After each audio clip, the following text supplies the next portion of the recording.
जब जब इस संसार में बड़ी बड़ी कठिनाइयां आई हैं, तब तब भगवान श्री हरि ने अवतार लेकर दुनिया का उद्धार किया है।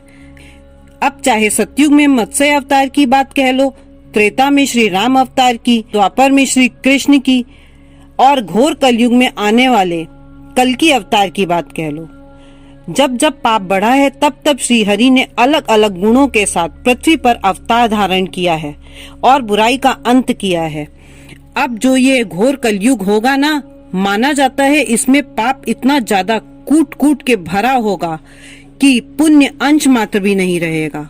यहाँ पर भगवान कल्कि 64 गुणों के साथ, पूरे 64 गुणों के साथ, यानी इस दुनिया में जितने भी गुण होते हैं उन सारे गुणों के साथ अवतरित होंगे और राक्षस कली का अंत करेंगे।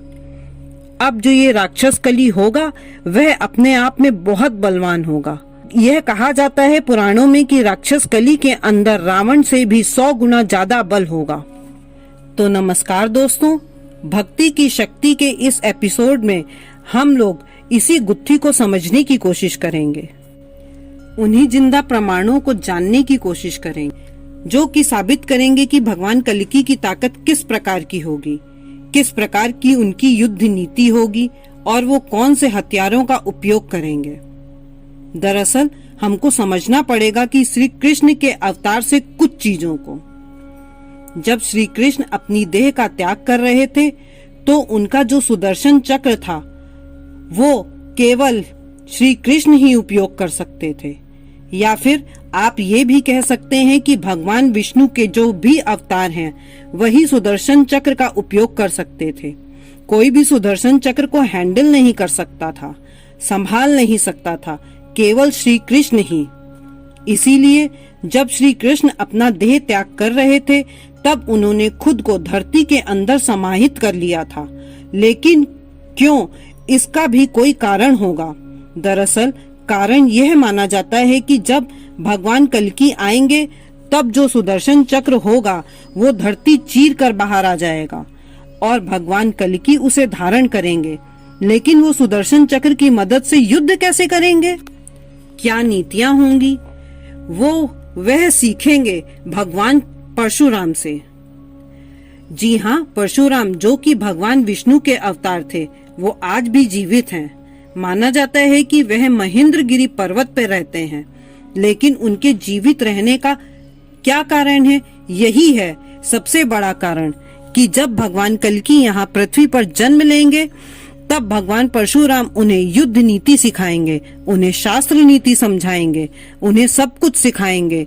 उनके गुरु होंगे जितने भी चिरंजीवी हैं, अश्वत्थामा की बात कर लो, विभीषण की बात कर लो, वो सब के सब भगवान कल्कि का युद्ध में साथ देंगे।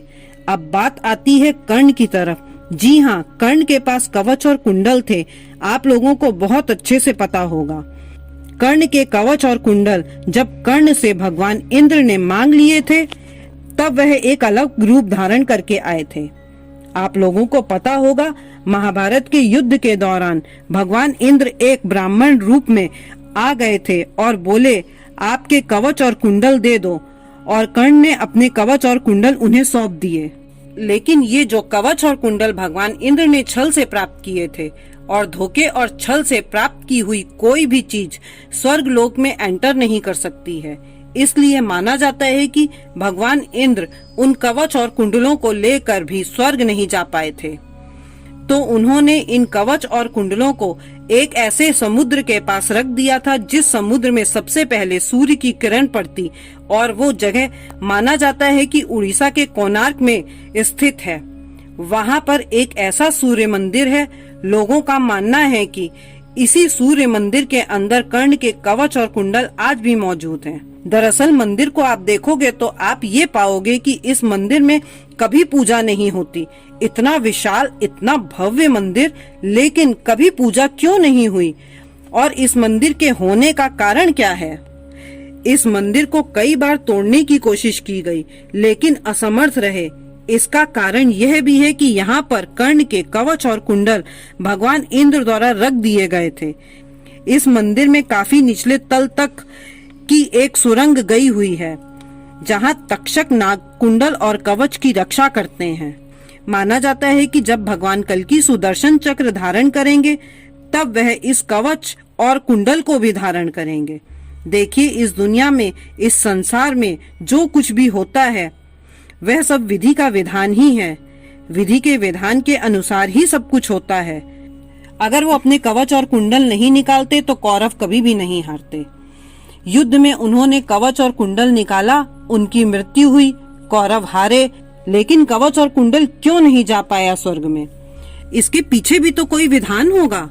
तो माना जाता है कि यही सबसे बड़ा कारण है कि भविष्य में एक और ऐसी सिचुएशन क्रिएट होगी जहां पर भगवान श्री हरि के अवतार की जरूरत पड़ेगी, यानी भगवान कल्कि आएंगे और वो इस कवच और कुंडल को धारण करेंगे। क्योंकि मैंने आपको बताया कि राक्षस कली इतना ज्यादा पावरफुल होगा कि उसकी युद्ध नीति एकदम नेक्स्ट टू नेक्स्ट लेवल की होगी। उससे युद्ध करने के लिए भी भगवान कल्कि को कुछ नीतियां अपनानी पड़ेंगी। आखिर वो मनुष्य के रूप में आएंगे। वो श्री हरि के रूप में स्वयं श्री हरि नहीं आ रहे हैं, वो मनुष्य रूप में अवतार लेकर आ रहे हैं। जब भी कोई मनुष्य रूप में अवतार लेकर आता है तो उनकी जिंदगी में कुछ लिमिटेशंस होती हैं। श्री हरि आएंगे तो एक ही झटके में अपने नेत्रों की शक्ति से राक्षस कली का अंत कर सकते हैं, लेकिन वो मनुष्य रूप में आ रहे हैं।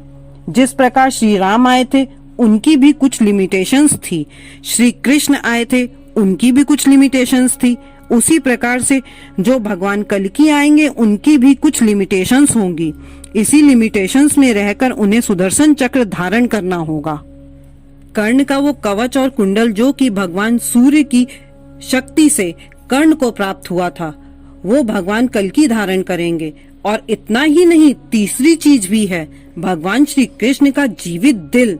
जी हाँ दोस्तों, माना जाता है कि जब श्री कृष्ण ने अपनी देह का त्याग कर दिया था तब उनका पूरा देह तो जल गया था, पर उनका दिल जला नहीं था। वो धड़क रहा था, उसमें कंपन हो रही थी। अर्जुन ने उस दिल को समुद्र में प्रवाहित कर दिया था और आज भी वह दिल मौजूद है। माना जाता है कि जगन्नाथपुरी में भगवान जगन्नाथ जी की जो मूर्ति है उसके अंदर ये ब्रह्म पदार्थ के नाम से जाना जाता है। जी हाँ, हर 12 साल में इस ब्रह्म पदार्थ को एक मूर्ति से दूसरी मूर्ति में ट्रांसफर किया जाता है। माना जाता है कि इस ब्रह्म पदार्थ में इतनी ज्यादा शक्ति है कि कोई भी इसे अपनी आंखों से देख भी लेना, उसके तुरंत ही चिथड़े उड़ जाएंगे। वो इतना ज्यादा पावरफुल है कि जब उसे एक मूर्ति से दूसरी मूर्ति में ट्रांसफर किया जाता है तब पूरे शहर की लाइट्स ऑफ कर दी जाती हैं। अंदर केवल वही लोग जा सकते हैं जो कि ब्रह्म पदार्थ को एक मूर्ति से दूसरी मूर्ति में ट्रांसफर कर रहे होते हैं। जैसे कि मैंने आपको बताया, इस दुनिया में जो कुछ भी होता है वह विधि का विधान ही होता है। तो इस हृदय के पृथ्वी पर होने का विधान यही है कि भगवान कल्कि इस हृदय को उपयोग करेंगे युद्ध के लिए। ऐसी बहुत सारी चीजें हैं जो साबित करती हैं भगवान कल्कि को।